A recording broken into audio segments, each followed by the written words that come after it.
Halo, selamat datang lagi di pembahasan mendalam kita. Kali ini, yuk kita langsung aja kupas tuntas bab 4 dari buku Innovating Minds. Judulnya Making, Finding, and Improvising. Jadi, membuat, menemukan, dan berimprovisasi. Ide utamanya tuh sebenarnya simple tapi penting banget. Inovasi itu ya bukan jalan lurus dari A ke B. Di buku ini dibilang, Anda kembali dan melihat informasi lain apa yang Anda butuhkan. Ini benar-benar iteratif, gitu katanya.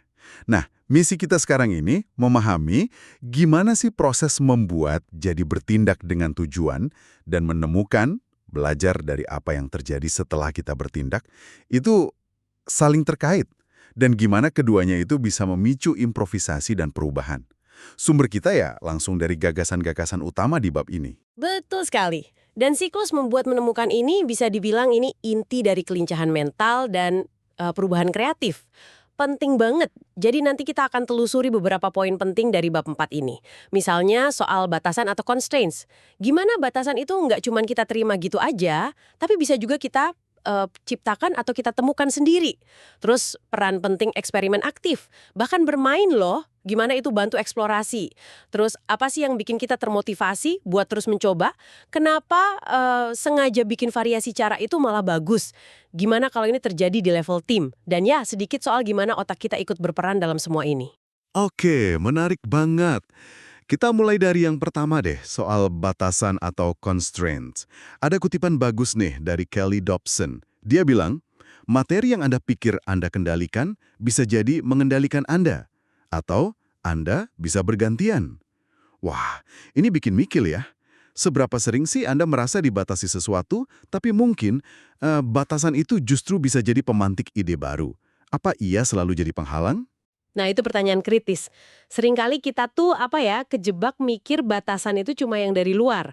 Anggaran lah, waktu, spek teknis. Padahal, bab ini nunjukin kalau batasan itu bisa juga dari dalam. Asumsi kita sendiri yang kadang kita nggak sadar megangnya.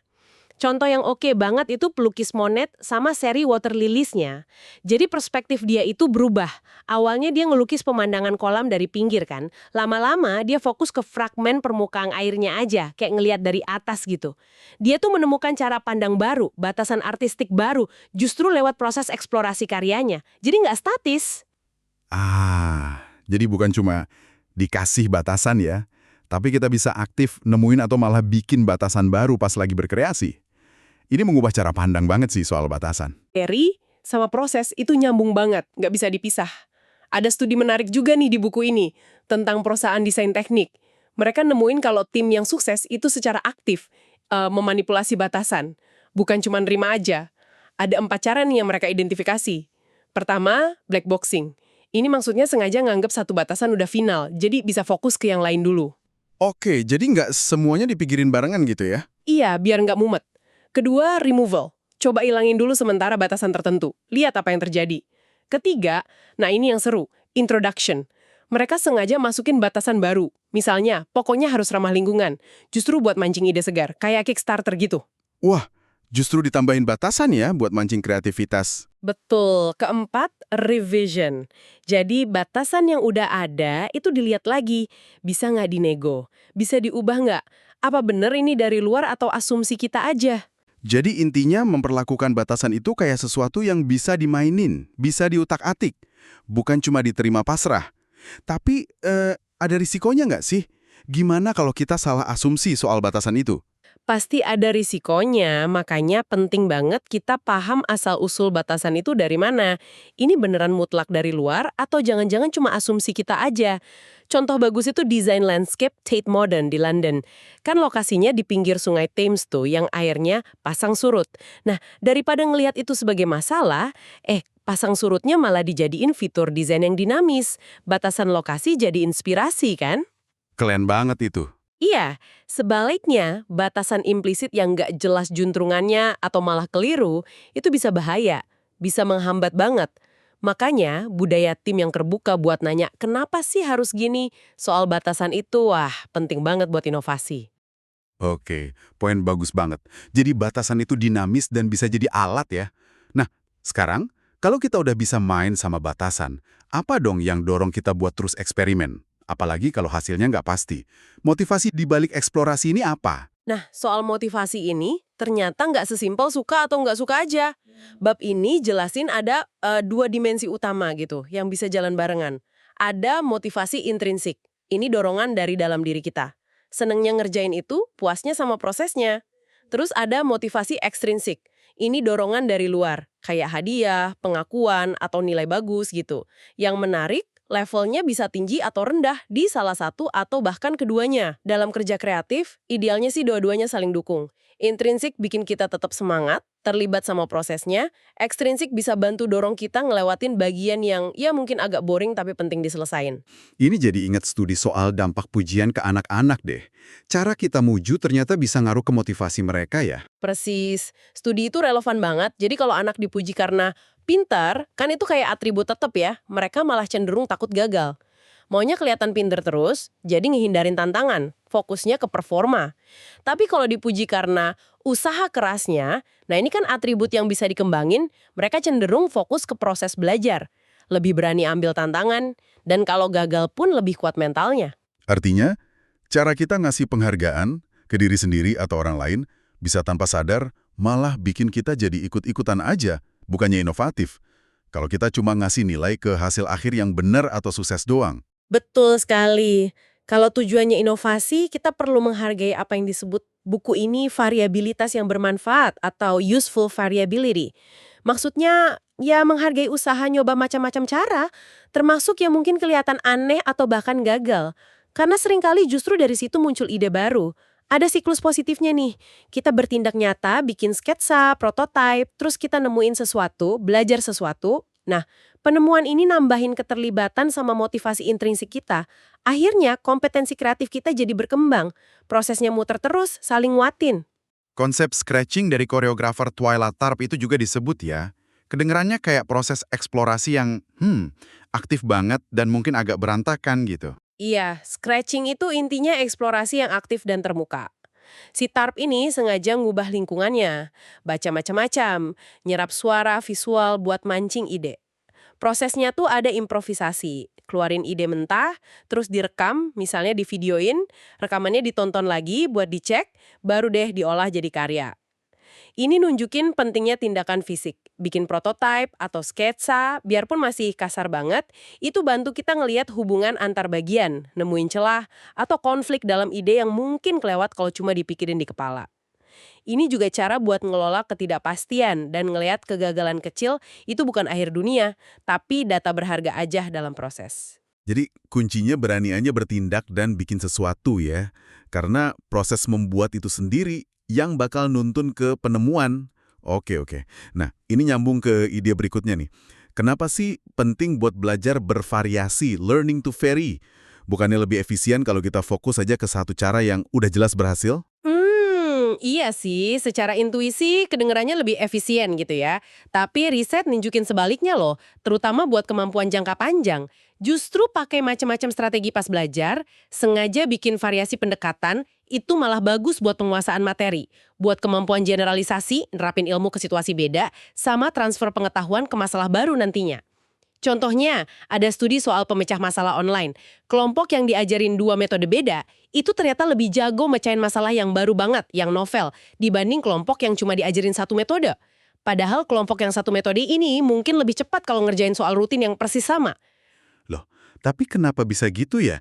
Apa yang bikin variasi itu jadi lebih unggul buat masalah baru? Kemungkinannya gini, proses mencoba jelasin atau memahami sesuatu dari berbagai sudut pandang itu ngelatih fleksibilitas mikir kita.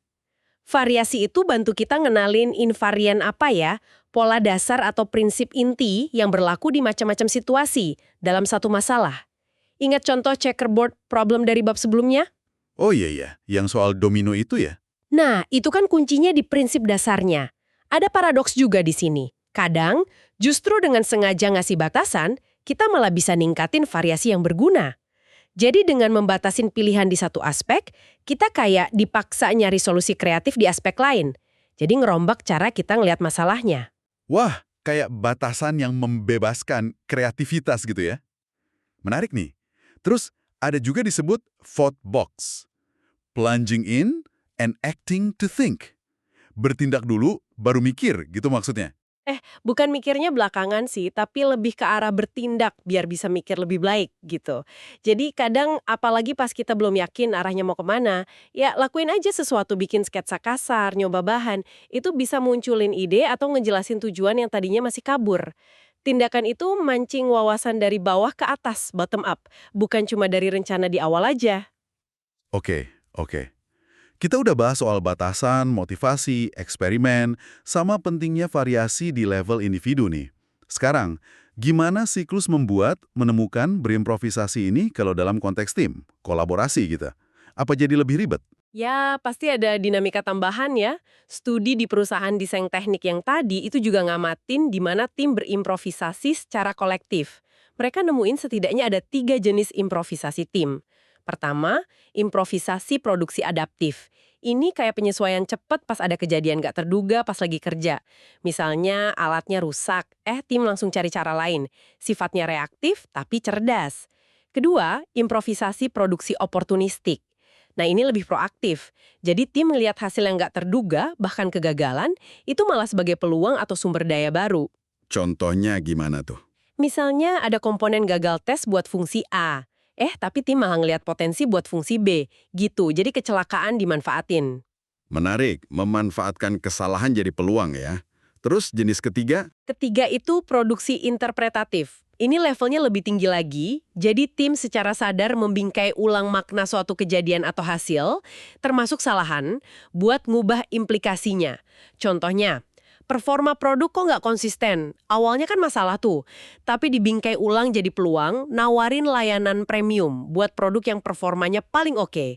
Ini pas banget sama kutipan William Dole dan Xiao Dongdeng, implementasi adalah eksplorasi instan, penetapan masalah dan pemecahan masalah saling memberi makan terus-menerus. Jadi tindakan sama pemaknaan itu jalan bareng. Jadi, improvisasi dalam tim yang efektif itu bukan asal-asalan atau panik gitu ya, tapi ada dasarnya dong. Tentu saja, improvisasi yang bagus itu akarnya dari keahlian, pengalaman, sama tujuan bareng. Perlu ada keseimbangan antara rencana atau struktur making sama kelenturan buat ngerespon finding.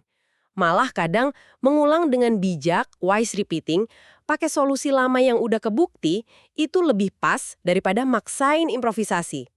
Ada konsep penting lain nih dalam tim, namanya transactive memory atau memori transaktif. Memori transaktif? Apa itu?